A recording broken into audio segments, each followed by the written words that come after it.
While the world looks to Mars, a silent shift is unfolding just above our heads. October 31st, 2025. A rocket tears through the morning sky above China. On board, a 32-year-old astronaut, the youngest China has ever sent to space, and 4 tiny, unsuspecting passengers, mice. This might sound like a simple science mission, but it's much more than that.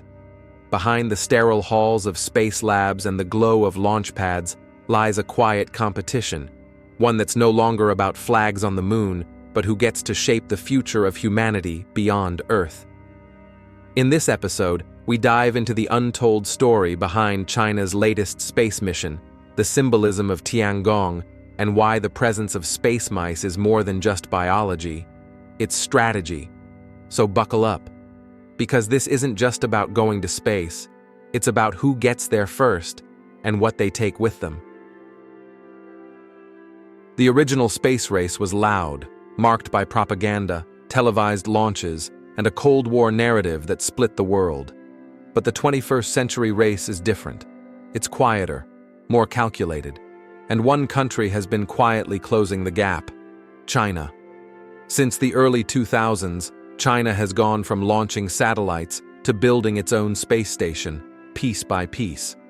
While the West focused on privatizing space through companies like SpaceX and Blue Origin, China doubled down on national missions, research, and long-term infrastructure.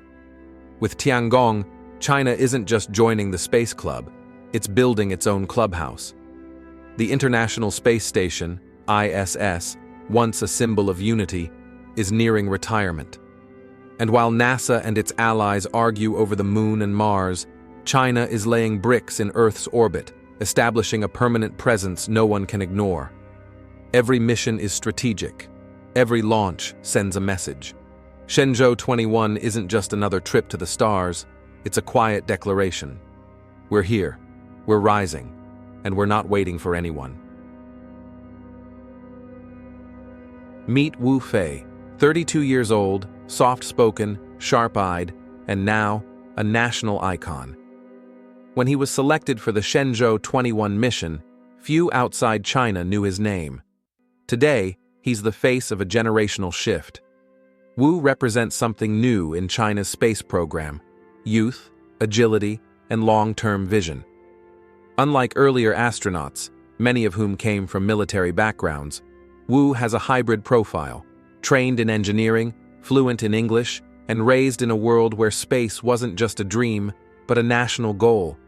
His presence on Tiangong isn't just symbolic, it's strategic.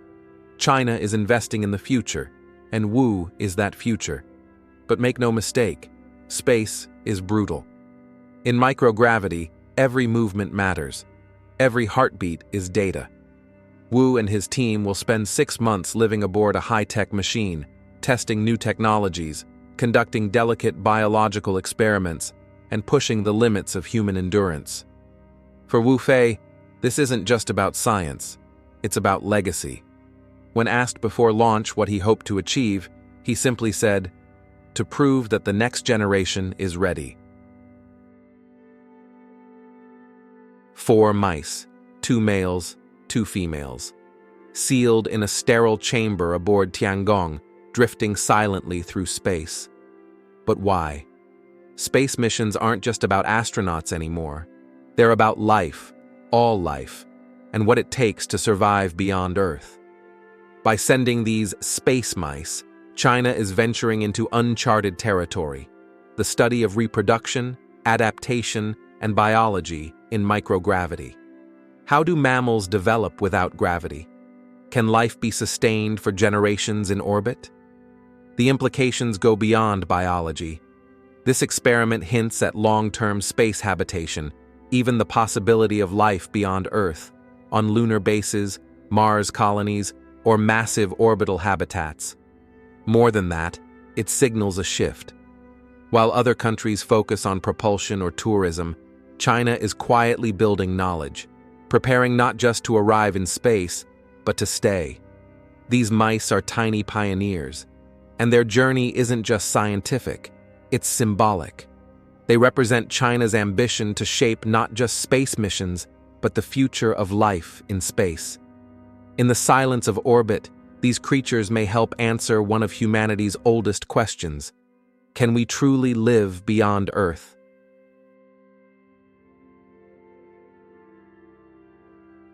Orbit isn't just about altitude, it's about influence. In the vacuum of space, the Tiangong Space Station is becoming China's most powerful symbol, not of war, but of presence. While the International Space Station prepares for retirement, Tiangong is growing, module by module, mission by mission. Each edition brings China closer to a goal no one talks about openly: to be the only nation with a fully independent, fully operational space station. It's not just a lab, it's a statement. We don't just visit space, we live here, and that message echoes louder every day. Tiangong is now a platform for research, diplomacy, and technological testing. Countries that once relied on the ISS are eyeing cooperation with China, not because they have to, but because it's the only option left. This is how soft power works, not with force, but with gravity, pulling others into your orbit by offering access, stability, and continuity. Tiangong means heavenly palace, and like all palaces, it isn't just built for shelter, it's built to command respect.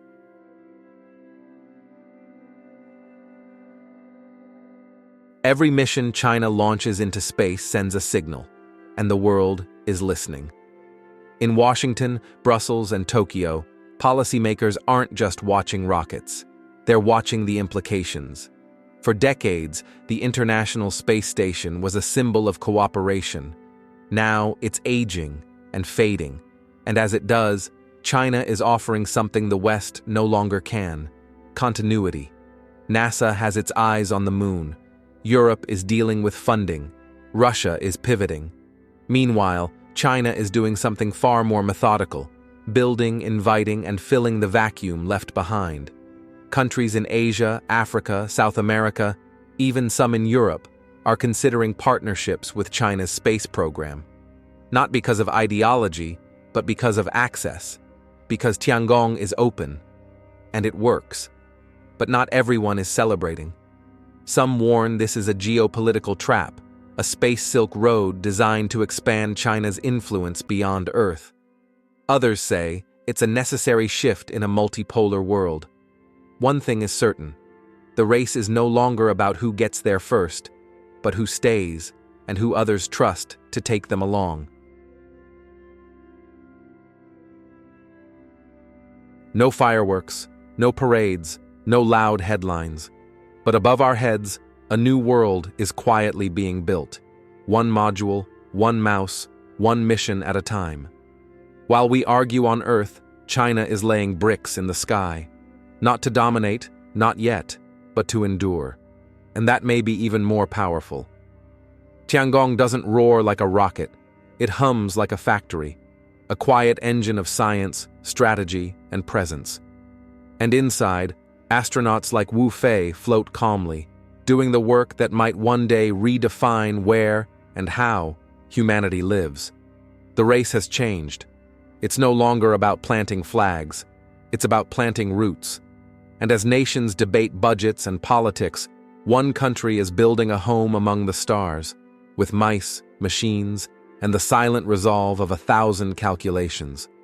The question isn't whether China has arrived. The real question is, are the rest of us ready for what comes next?